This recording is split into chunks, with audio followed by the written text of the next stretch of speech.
RG Kar medical কলেজে ধর্ষণ হত্যাকাণ্ডে আজ হাওড়া রূপান্তরিত নারী সংগঠনের পক্ষ থেকে রাত দখলের সাথে সাথে মিছিলের আয়োজন করা হচ্ছে। কদমতলা পুষ্পশ্রী সিনেমা হলের হাওড়া ময়দান একটাই দাবি, একটাই আন্দোলন। আরজিকর মেডিকেল কলেজে ধর্ষণ হত্যাকাণ্ডে দ্রুত বিচার চাই। তদন্ত ও বিচার যত দেরিতে হবে, আমাদের আন্দোলন তত দিন পর্যন্ত চলতে থাকবে।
নমস্কার, আমি একটা কথা বলতে চাই।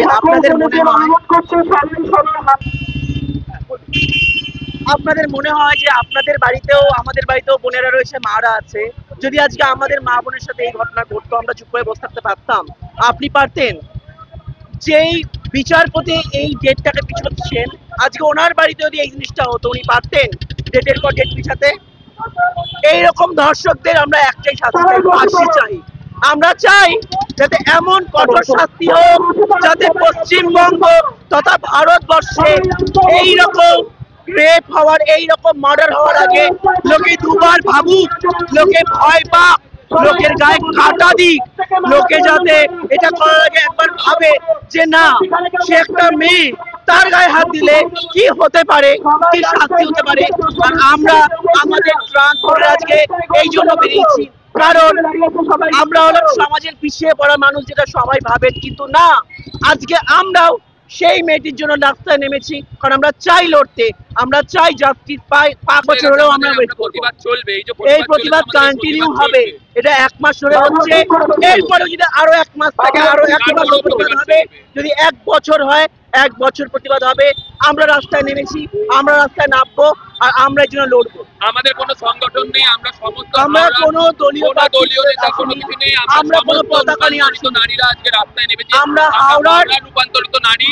এই হচ্ছে আমার পরিবার। দিদি, আমার নাম সুরশ্রী বোস, আমার নাম মেঘনা রয়।